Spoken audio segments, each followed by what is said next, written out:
Good morning student. आज आपका topic है फंक्शन में देखिए फंक्शंस होते क्या हैं। देखिए मान लो आपको अगर 30 लोगों का या बहुत सारे लोगों का डाटा इंक्लूड करना है तो आपको देखिए उसका एक एग्जांपल बता रहा हूँ। जैसे नेम हो गया, उसका नेम स्टूडेंट है तो नेम हो गया, मार्क्स हो गए 5 और 6 के मार्क्स हो गया, टोटल हो गया, परसेंटेज डिवीज़न हो गया और 30 स्टूडेंट्स के बारे में अगर आप करना चाहते हो तो देखो ये सारा काम आप बहुत इजी वे से कर सकते हो। लूप का सहारा लेना पड़ेगा आपको, ठीक है ना। लूप का सहारा अगर लोगे तो आप ये 30 क्या 100 200 थाउजेंड्स जितने मर्जी रिकॉर्ड्स आप जो है मेंटेन करके रख सकते हो और इजी भी लगेगा आपको। तो अगर आप विदाउट लूपिंग, अगर मान लो कि लूप का सहारा ना लिया जाए, यहाँ पर मैंने एग्जांपल दे रखी है, अगर विदाउट लूप अगर कोई आप प्रोग्राम बना रहे हो तो देखो name, subject 1 2 3 4 5 total, percent, division. तो मान लो अगर ये सारी की सारी जो हैं ये 10 फील्ड्स हैं और आपने 30 स्टूडेंट्स के लिए करना है तो 30 multiply by 10 is equal to 300, यानी कि आपको 300 टाइम्स लाइन्स लिखनी पड़ेंगी। तो वो इतना बड़ा प्रोग्राम अगर आप लिख रहे हो तो वो डेफिनेटली आपको दिक्कत भी होगा, टाइम वेस्ट भी होगा। तो उन सारी चीज़ों को सॉल्व करने के लिए हम अपने जो ये प्रोग्राम है उनको हम फंक्शंस के थ्रू बना सकते हैं। तो देखिए यहाँ पर एक दे रखा है इन्होंने कि फंक्शंस जो है एक स्टार्टिंग में एक नेम है और यूनिक नेम होता है ये। उसके अंदर आपके सारे के सारे जो भी आप नाम कॉल करवाना चाहते हो, जैसे कि ये सारे थे, इन सबको आपने अंदर कॉल करवा लिया है। अब देखो अगर आप इस तरीके से एक लूपिंग के थ्रू कोई फंक्शन बनाते हो तो इसके आपको बहुत सारे एडवांटेजेस मिलते हैं। पहला एडवांटेज है इसका, इट रिड्यूस प्रोग्राम साइज और स्टेटमेंट, कि आप जब भी इस तरीके से प्रोग्राम बनाओगे लूपिंग के सहारा लेके तो आपकी जो नंबर ऑफ़ लाइंस है ना वो कम हो जाएंगी, साइज़ कम हो जाएगा, कॉम्प्लेक्स नहीं रहेगा, ईजी हो जाएगा। फिर रिड्यूसिंग डुप्लीकेट स्टेटमेंट, और आपको डुप्लीकेट स्टेटमेंट्स भी लिखने की ज़रूरत नहीं है। जैसे कि इस वाले फंक्शन में कह रहा था ना कि आपको 30 टाइम्स आपको उनको कॉपी पेस्ट करना पड़ेगा, तो ऐसा लिखने की ज़रूरत ही नहीं है। और हर वेरिएबल को आपको मतलब एक वेरिएबल ऑलरेडी डिक्लेयर हो गया तो आपको नया वेरिएबल डिक्लेयर करने के लिए एक नया वेरिएबल का एक नया नाम लेना पड़ेगा। तो ऐसा इसमें प्रॉब्लम है, इस वाले में प्रॉब्लम है, लेकिन इस वाले में कोई प्रॉब्लम नहीं है, आप आराम से कर सकते हो। डुप्लीकेट जो एंट्रीज़ हैं वो आपकी ख़त्म हो जाएंगी। और थर्ड पॉइंट है, we can break down complex big problem into the small ones, कि आप जो है देखिए बहुत बड़े बड़े प्रोग्राम अगर आप बन गए हैं आपसे और अगर आप उनको छोटा बना कर रखना चाहते हो तो functions is a very easy to take care all this things. आप छोटे छोटे फंक्शंस बना सकते हो और उन फंक्शंस को आप कहीं भी किसी भी स्टेटमेंट के अंदर कॉल करवा सकते हो और वो इजीली कॉल भी हो जाएंगे। अगर किसी फंक्शन में कोई एरर है तो आप उस पर्टिकुलर फंक्शंस को देख सकते हो और उसको सॉल्व कर सकते हो। तो ये सारी चीज़ें आपके एडवांटेजेस में आती हैं। नाउ फंक्शंस क्या हैं? Functions is a group of statements that are representing by a single unique name, कि जो आपका फंक्शन है वो एक ग्रुप ऑफ स्टेटमेंट्स हैं जो कि रिप्रेजेंट कर रहा है एक नॉर्मली एक यूनिक नेम को। देखिए मैंने बताया था ना यहाँ पर ये जो नेम लिखा हुआ है हमने, तो वो एक नेम होगा, उसको वो यूनिक होगा नेम, उसको रिप्रेजेंट कर रहा होगा, दैट्स कॉल्ड फंक्शन। आगे these works on user input, कि ये जो फंक्शन है वो यूज़र के इनपुट के द्वारा स्टेटमेंट को एग्जीक्यूट करवाता है और समटाइम आफ्टर रिटर्न और डाटा वैल्यू, और कभी कभी वो डाटा वैल्यू को भी रिटर्न करवा लेता है। तो देखिए फंक्शंस को हम सब प्रोग्राम्स भी कहते हैं। अब फंक्शंस के देखो कुछ टाइप हैं, कुछ टाइप हमने ऑलरेडी पढ़ रखे हैं, आपने 11th में पढ़े हैं, दोबारा से वही रिपीट हो रहा है, ठीक है। तो पहला देखो बिल्ड इन फंक्शन, कह रहा कि ये क्या these are a predefined function which are always available by use, कि ये जो बिल्ड फंक्शन होते हैं ये पाइथन के साथ ही इंस्टॉल हो जाते हैं, आपको बस उनको यूज़ करना है। ये प्री डिफाइंड है, मतलब पहले से ही बने हैं, बस आपको यूज़ करना है कि इसका यूज़ कहाँ पर लगेगा और कैसे लगेगा। जैसे कि आपके लिए कुछ एग्जांपल्स हैं, इनपुट हो गया, फ्लोट हो गया, लेंथ हो गया, स्ट्रिंग हो गया, ये जितने भी हैं सब के सब आपके फंक्शंस हैं जिनका यूज़ जो ऑलरेडी बने हुए हैं और आपको अपनी स्टेटमेंट में उनको ऐड करना है। तो जैसे ही आप उनको ऐड कर लोगे आपका फंक्शन वो पर्टिकुलर फंक्शन को लेकर चल पड़ेगा, ठीक है। और उसके बाद आपका बिल्ड इन के बाद आता है आपका फंक्शन इनसाइड मॉड्यूल्स, कि कुछ फंक्शन ऐसे भी हैं जो आपके मॉड्यूल्स के अंदर आते हैं। इनकी इंस्टेंशन जो है वो py होती है, collection of functions, classes, variable या कांस्टेंट, ये सारे के सारे आपके फंक्शन इनसाइड मॉड्यूल्स के अंदर आते हैं। जैसे कि देखो मैथ है, मैथ एक फंक्शन है, ठीक है ना। इसको मैथ जो है एक फंक्शन है, उस यानी कि हम जब इसको कॉल करवाएंगे मॉड्यूल को, ऊपर आपको लिखना पड़ेगा। इसके अंदर देखो पावर, फ्लोर, SQRT, ये इसके फंक्शन है, ठीक है ना। मैथ एक मॉड्यूल है और ये इसके तीनों फंक्शन है। इसके अलावा भी मैथ के अंदर बहुत सारे फंक्शंस हैं। एक छोटा सा प्रोग्राम आपको बनाना है। इनपुट, सबसे पहले आपको इनपुट लिखना है, इंपोर्ट लिखना है। इंपोर्ट लिखने के बाद आपको क्या लिखना है, इंपोर्ट लिखने के बाद आपको मैथ लिखना है, स्मॉल केस में ही लिखना। आपका सारा का सारा प्रोग्राम जो है वो स्मॉल लेटर्स में ही आएगा, ये आपको ध्यान रखना है, ठीक है। उसके बाद आपको देखो print math dot power bracket के अंदर 2,3। अगर आप इस तरीके से लिखते हो तो पावर एक फंक्शन है जो कि आपको रिजल्ट प्रोवाइड करेगा 2 × 2 × 2 = 8। अगर आप SQRT लिखते हैं, दैट्स कोड बी स्क्वायर, 16 का किसका स्क्वायर है, 4 का, तो आंसर 4 आ गया। फिर अगर आप मैथ डॉट CEIL सेल लिखते हैं तो 22.4 अगर आप लिखते हो तो उसका जो नियरेस्ट होगा वो 23 होगा, तो वो 23 के लिए चलाएगा। और फ्लोर मैथ डॉट फ्लोर लिखते हैं तो ये फ्लोर मतलब नीचे वाला, तो ये 29 पे आ जाएगा। तो कुछ फंक्शंस इस तरीके से आपके एग्जीक्यूट कर रहे हैं। आपके मॉड्यूल के अंदर आपको बहुत सारी चीज़ें मिलती हैं। इसके अलावा भी बहुत सारे मॉड्यूल हैं जिनका यूज़ आप करते हो। जैसे आपका है एक मॉड्यूल का नाम आपने रेंडमाइज्ड, वो भी यूज़ किया था लास्ट ईयर। ओके, अगला है आपका यूज़र डिफाइंड फंक्शन। कहता है यूज़र डिफाइंड फंक्शन वो फंक्शन होते हैं जो यूज़र खुद बनाता है और उसके अंदर अपनी स्टेटमेंट्स वगैरह डालता है और वो चलती हैं।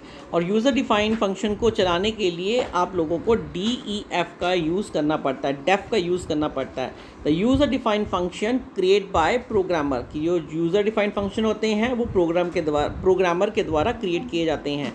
तो स्टार्टिंग में एक आपका यहाँ पर सिंटेक्स पार्ट दे रखा है, कह रहा DEF def name of function bracket, उसके अंदर parameter bracket close and colon sign लगा रखे हैं। अब कह रहा है इनका यूज़ क्या है, देखिए इसका यूज़ है आपका यहाँ पर, देखिए इसका यूज़ क्या है। DEF जो है वो मैंडेटरी है। जब भी कोई फंक्शन आपको क्रिएट करना है तो आपको DEF स्मॉल लेटर्स में लिखना ही पड़ेगा। फिर उसके बाद आपका फंक्शन नेम का मतलब है आप यहाँ पर कोई भी आइडेंटिफायर यूज़ कर सकते हो। आइडेंटिफायर आप पहले भी पढ़ चुके हो, जिनको आइडेंटिफायर डिक्लेयर करने के कुछ नेमिंग रूल्स होते हैं, जैसे कि आपको मालूम ही है, नीचे लिखा भी हुआ है। अगर आप 13 लिखते हो तो वो एरर है। अगर आप हेलो स्पेस 13 लिखते हो तो भी एरर है। अगर आप हेलो 13 लिखते हो वो ठीक है, 1H लिखते हो तो गलत है। अगर हेलो उसके एकदम साथ ही आप 13 लिखते हो तो वो भी ट्रू है। देखिए आइडेंटिफायर को आप जब भी करवाते हो तो उसके रूल्स देखिए, स्टार्टिंग इंटीजर टाइप नहीं होना चाहिए। आप 2 वेरिएबल अगर डिक्लेयर कर रहे हो तो बीच में स्पेस नहीं होना चाहिए, या अगर आप डिक्लेयर कर रहे हो तो अंडरस्कोप का यूज़ होना चाहिए। तो ये सारी चीज़ें आपके अंदर आती हैं। यहाँ पहला करैक्टर फॉर्मेट होना चाहिए, उसके बाद आप इंटीजर लगा सकते हो। तो ये सारी चीज़ें आपने ऑलरेडी कर भी रखी हैं, तो यही चीज़ आप यहाँ पर डिक्लेयर कर सकते हो। उसके बाद देखिए ब्रैकेट स्टार्ट होता है, देन पैरामीटर जो है वो ऑप्शनल है। कई फंक्शन जब आप क्रिएट करते हो तो उसमें अगर आप किसी वैल्यू को इनिशलाइज़ करवाना चाहते हो, कि अगर हम प्रोग्राम में वैल्यू रन हो रही है और उसको हमने डिक्लेयर नहीं कर रखा है तो वो पैरामीटर से उस वैल्यू को उठा ले। ये सारे हम पहले भी पढ़ चुके हैं, ठीक है ना। ये आपका ऑप्शनल है, आप चाहो तो इसमें पैरामीटर डिक्लेयर कर सकते हो और चाहो तो नहीं भी कर सकते हो। और पैरामीटर आप 1 2 3, आपकी अगर प्रोग्रामिंग में किसी फंक्शन में 3 वेरिएबल डिक्लेयर किए हैं तो आप पैरामीटर 3 भी डिक्लेयर कर सकते हो। उसके बाद आपका स्टेटमेंट पार्ट होता है, वो ये आपको पता ही है। जब भी आप कॉलन साइन के बाद एंटर मारते हो तो आपको एक टैब मिलता है, यहाँ पर थोड़ा सा आपका स्टेटमेंट आगे की तरफ मूव हो जाता है। यहाँ पर आप बहुत सारी स्टेटमेंट्स डाल सकते हो। सारा का सारा प्रोग्राम जो है स्मॉल केस में लिखा जाता है, ये आपको मैंने पहले भी बता रखा है, ठीक है ना। तो कुछ अब एक एग्जाम्पल है, उसको लेकर चलते हैं। देखिए ये है आपका एग्जाम्पल। तो एग्जाम्पल में देखिए क्या लिखा है। सबसे पहले देखो DEF है और HI hi bracket start bracket close and colon sign.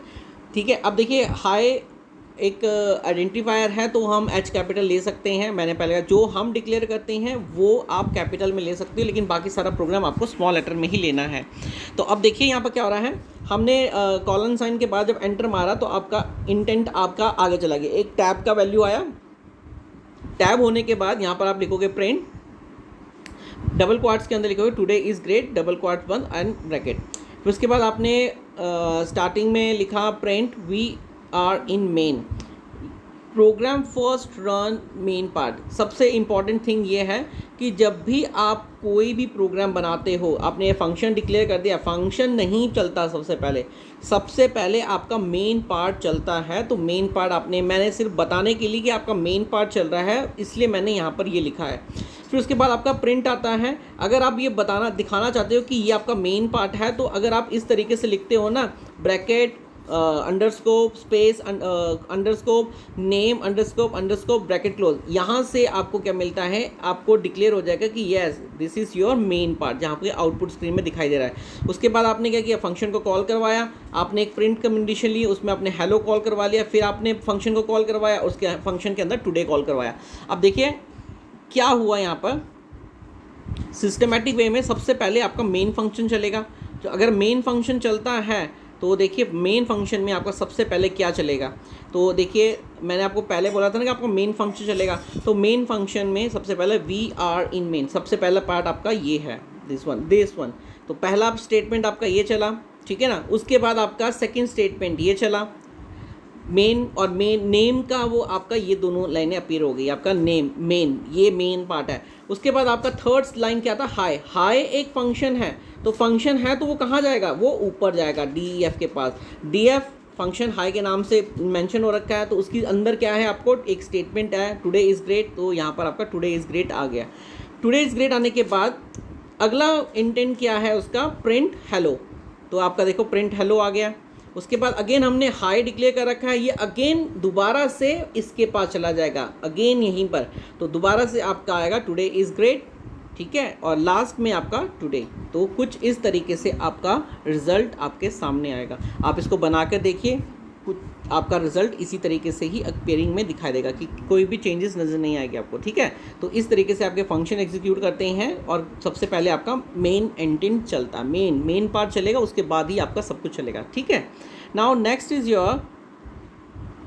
Next है कि अगर आप कोई प्रोग्राम बनाते हैं तो देखो उसके भी रूल्स होते हैं। तो क्या है, तो देखो सबसे पहले हमने प्रिंट कमांड दिया, फिर हमने DEF दिया, DEF के बाद हमने प्रिंट फंक्शन दिया और उसके बाद HI को कॉल कराया। यार ये जो प्रोग्राम है ये आपका बिल्कुल ट्रू है। क्यों ट्रू है, देखो सबसे इम्पॉर्टेंट है, देखो ऊपर सबसे पहला आपका जो इसका एग्जीक्यूशन होगा टॉप टू बॉटम होता है, तो पहला फर्स्ट आपका ये हो गया, सेकंड ये हो गया, थर्ड ये हो गया, फोर्थ ये हो गया, कुछ इस तरीके से आपका चल रहा है, स्टेटमेंट्स लिखी हुई हैं। लेकिन अभी यहाँ पर क्या हो रहा है, अगर हमने ये बनाया है, हमने DEF H बनाया, तो DEF चलने से पहले आपका फंक्शन मेन पार्ट तो चलेगा ना, लेकिन यहाँ पर थोड़ा सा ट्विस्ट है कि आपको अगर प्रिंट लिया, उसके बाद हमने HI किया, उसके बाद DEF किया, उसके बाद प्रिंट किया, अगर आप इस तरीके से प्रोग्राम बनाते हो तो ये इनवैलिड है और ये वैलिड है। अब दोनों में फ़र्क क्या है, यहाँ पर मैंने स्टेटमेंट लिखी हुई, आप देखिए कह रहे whenever you declare the function, कि जब भी आप कोई फंक्शन डिक्लेयर करते हो, you have to declare before calling. तो आपको जो फंक्शन क्रिएट किया है आपने, वो कॉलिंग के बाद आपको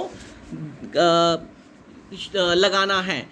इफ़ आफ्टर कॉलिंग, अगर आप उसको आफ्टर कॉलिंग करते हो तो आपका एरर आ जाएगा। तो देखो हमने ये जो आपका ये है ना, सबसे पहले आपका प्रिंट वाला चलेगा, ठीक है ना, इस प्रोग्राम के हिसाब से सबसे पहले आपका प्रिंट चला, उसने फिर आपका फंक्शन पकड़ा, फंक्शन यहाँ जाएगा, आपका डेफ है तो आपका प्रिंट आउट, यानी कि इसका आंसर पहले आएगा टुडे और उसके बाद आपका फंक्शन आएगा। लेकिन जब यहाँ पर वो आएगा इस वाले पार्ट में, तो यहाँ पर इनवैलिड क्यों है, उसने सबसे पहले देखो यहाँ पर फंक्शन पढ़ा HI, तो देखो HI जो है हमने ये DEF से पहले ही डिक्लेयर कर दिया, मतलब कि फंक्शन से पहले ही डिक्लेयर कर दिया है, हमें इसे बाद में डिक्लेयर करना था, तो वो इसलिए यहाँ पर एरर आ रही है आपकी, ठीक है ना। आपको जो भी आपका डिक्लेरेशन पार्ट है आपने फंक्शन डेफ कॉल करवा लिया है, लेकिन आपको जो कॉलिंग है वो बाद में ही कॉल करवाना है। तो इस तरीके से कॉल करवाएंगे तभी आपका तो ही आपका प्रोग्राम एग्जीक्यूट करेगा। ठीक है, तो ये आप बना के देख लेना, आपको समझ में आ जाएगा ईजिली। नाउ आगे है आपका एक एग्जाम्पल दे रखी है इन्होंने। देखो अगर हम DEF हाई ए, अब देखो यहाँ पर हमने पैरामीटर डिक्लेयर कर रखा है, ठीक है ना। अब उसके बाद हेलो कॉमा ए, रिटर्न करने के बाद हमने यहाँ पर क्या किया है, पी एक रन टाइम ले लिया हमने, एंटर नेम, फिर उसके बाद एक वेरिएबल लिया हमने यहाँ पर एक रिटर्न, यहाँ पर हमारी एक वैल्यू छूट गई है, यहाँ पर आपका 100 आना है। ठीक है, रिटर्न 100 लिखना है आपको। उसके बाद प्रिंट इनपुट करवाया हमने एक वेरिएबल लिया, उसके अंदर हमने फंक्शन को कॉल करवा लिया और रिटर्न वैल्यू सी को यहाँ पर कॉल कर दी। ये वैल्यू आपकी यहाँ पर आ गई। ठीक है, सी के अंदर हमने फंक्शन को कॉल करवा लिया। ठीक है, ये रहा आपका। अब देखो ये क्या होगा, सबसे पहले आपका इनपुट, पहली स्टेटमेंट आपकी इनपुट है, उसने नाम मांगा, आपने नाम डाल दिया हेलो, आपका आपने नाम डाल दिया, आपने करण, ऊपर आपका करण लिखा है ना, तो करण चलने के बाद ये फर्स्ट हुआ। सेकंड स्टेटमेंट आपकी क्या थी कि C is equal to HIP, तो P के ये यहाँ आ गया, हाई HI नाम का आपका फंक्शन है वो यहाँ पर चला गया, यहाँ पर जाकर वो एग्जीक्यूट कर रहा है। तो A जो P की वैल्यू है वो पैरामीटर A के अंदर वो उसने शिफ्टिंग कर दी, दे दिया उसको। तो हेलो करण ये आपका आ गया।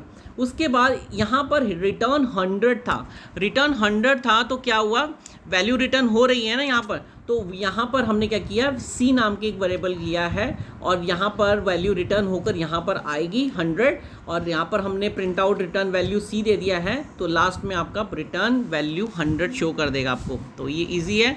ठीक है, मतलब कहने का है कि जब वैल्यू रिटर्न आप करवा रहे हो तो रिटर्न को स्टोर करवाने के लिए मैंने यहाँ पर C वेरिएबल लिया है और वो वैल्यू स्टोर करवाएगा और उसके बाद आप उसको प्रिंट आउट में डाल सकते हो। तो दिखाने के लिए खाली छोड़ा है तो वैल्यू रिटर्न नहीं करवा रहा है वो, लेकिन अगर रिटर्न 100, यहाँ पर 100 मिसिंग है, यहाँ पर 100 रिटर्न 100 है यहाँ पर। ठीक है, उसके बाद एक प्रोग्राम और है, यहाँ पर छोटा सा एग्जांपल दे रखी है हमने, यहाँ पर DEF हेलो एक फंक्शन बनाया हमने। ठीक है, उसके अंदर हमने प्रिंट टुडे दिया, फिर रिटर्न कराया, फिर उसके बाद रिटर्न प्रिंट हेलो दिया, फिर मैंने हेलो को कॉल करवाया, फंक्शन को कॉल करवा लिया नीचे, उसके बाद प्रिंट हेलो टुडे लिखा हमने यहाँ पर डबल क्वार्ट्स मैंने बंद नहीं किए, यहाँ पर बंद होंगे, और उसके बाद क्लोज। अब देखो ये जो प्रोग्राम है, सबसे पहले आपका हेलो नाम का जो फंक्शन है वो एग्जीक्यूट करेगा। तो ये जब एग्जीक्यूट होगा तो सबसे पहले ये ऊपर चला जाएगा, ऊपर जाने पर उसके बाद वो क्या करेगा, ये वाली स्टेटमेंट प्रिंट वाली टुडे को प्रिंट कराएगा। रिटर्न यहाँ पर कुछ नहीं है, जब रिटर्न कुछ नहीं है तो वो क्या करेगा, ये इंटेंट दोबारा आपका नीचे आ जाएगा। जब नीचे आएगा तो आपका हेलो टुडे आपका रेडी रहेगा और वो दोनों स्टेटमेंट्स आपकी आ जाएंगी। ये जो बीच का जो हेलो है ना, ये नहीं आएगा। क्यों नहीं आएगा, अगर after return no one value run, कि जो हम रिटर्न के बाद कोई भी प्रिंट कमांड अगर आप देते हो तो वो वैल्यू रिटर्न नहीं होती है। आपका प्रिंट आउट जो है ऊपर की एग्जीक्यूशन के लिए ही चलेगा, नीचे की। अगर आपने हेलो, ये जो हेलो यहाँ पर लिखा है ना अकेला, दिस वन हेलो, इस हेलो को अगर आपने इसके ऊपर लिखा होता है ना, रिटर्न के ऊपर, then it will be showing today hello today, मतलब कि यहाँ पर पहला आपका टुडे आता, फिर आपका हेलो आता और उसके बाद हेलो टुडे आता। आपकी तीनों स्टेटमेंट प्रिंट होती। ठीक है, आपको ये ध्यान रखना है कि रिटर्न के बाद अगर कोई आप प्रिंट आउट कमांड देते हो तो वो, या कोई स्टेटमेंट देते हो तो वो एग्जीक्यूशन नहीं करेगी आपकी। ओके, तो that's all about your chapter.